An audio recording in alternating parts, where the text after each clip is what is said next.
You have to start off with an epigraph because I think this is perfect. I'm saying this is the South, and we're proud of our crazy people. We don't hide them up in the attic. We bring them right down to the living room and show them off. See, no one in the South ever asks if you have crazy people in your family. They just ask what side they're on. Julia Sugarbaker from Designing Women. Sure, the article "the" is wrong. Queer subjects by nature resist being completely defined. The definite article is overreaching where a indefinite article is probably better. Queer subjects are slippery and always in flux. And right at the start, let's come to terms with terms. I use queer as an umbrella term to encompass, amongst others, gay, lesbian, bisexual, transgender, intersex, genderqueer, queer, and questioning positionalities. I love Eve Sedgwick's definition of queer in her essay, Queer and Now. Queer can refer to the open mesh of possibilities, gaps, overlaps, dissonances, and resonances, lapses and excesses of meaning when the constituent elements of anyone's gender, of anyone's sexuality aren't made or can't be made to signify monolithically, end quote. I suppose a region cannot be sexed or gendered, but if we apply this definition of queer to the South's character, I think it fits the dissonances that are so prevalent in Dear Dixie. The American South to me is similar to what South Africa's constitution says of that rainbow nation. South Africa is united in its diversity. We think of diversity as that which highlights individuals as different, but when difference is the rule, difference strangely becomes the bond.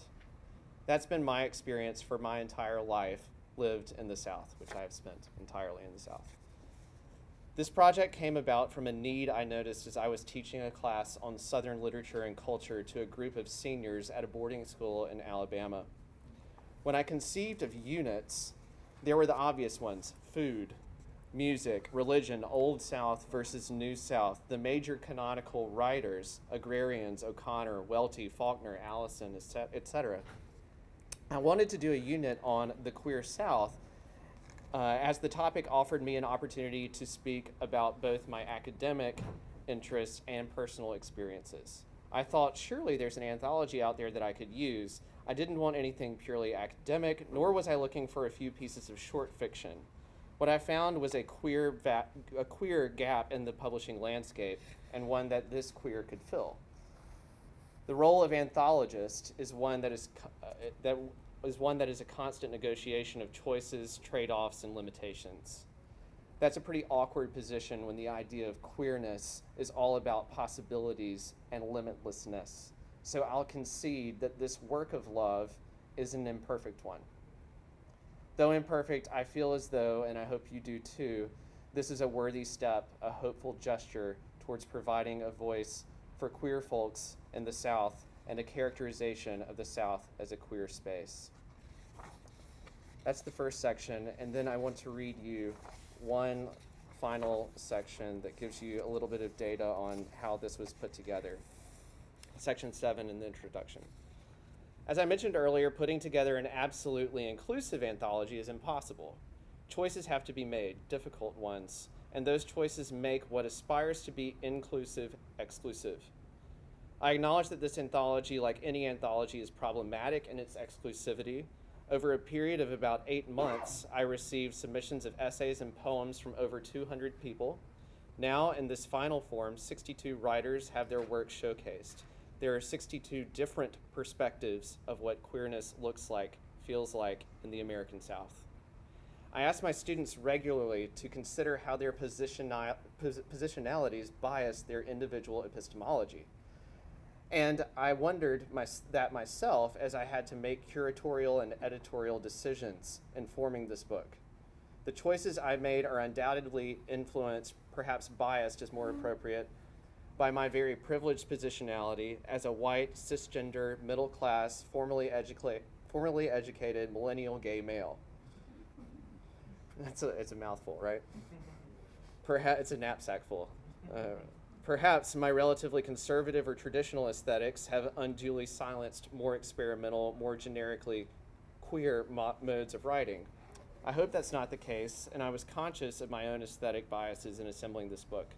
My goal was to form a book that communicated both clearly and queerly so that its audience, no matter how one may identify, could be aspired to, as Eudora Welty says, part the veil of indifference to each other's presence, each other's wonder, each other's human plight.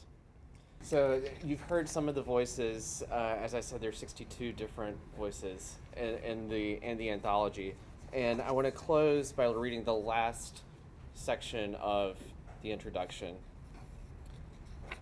My father, when he wasn't working, was always fishing, an outdoorsman surely, and most of all, an angler.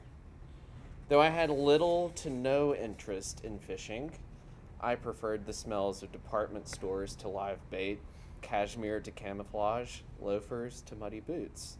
I picked up the vocabulary of fishing. I remember hearing about this reckless, fearless way of catfishing called grappling, a word with address also in wrestling, of course. To grapple, one wades into the murky waters where catfish have their hiding places in order to catch the fish with one's hands. The risks are plenty: skin loss, injury to arms and hands. The consequences of blindly reaching into the unknown. Here, you'll see grappling of the wrestling and catfishing variety, as these writers probe the past, reach for mystery, and examine their relationship to queerness in a queer space. So, the anthology officially releases on September 17th. And I must say that it's been a really wonderful thing when you know that a project has the perfect press home. And Sibling Rivalry Press and Brian Borland and Seth Pennington were the perfect press. They accepted the idea, and we've worked together in forming what I think is a beautiful symphony that gives a lot of different perspectives, a lot of different narratives about what queerness in this queer space of the South is. You can pre-order the book online at siblingrivalrypress.com. So siblingrivalrypress.com, you can place a pre-order, and if you order it online, it will be shipped in advance of the actual release date.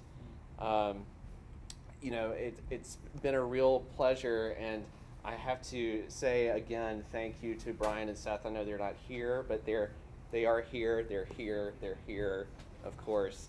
I want to say thank you to our readers today. You're wonderful, you're everything. And, good writing or crappy writing is nothing without great audiences. So thank you all for coming and listening and for supporting this.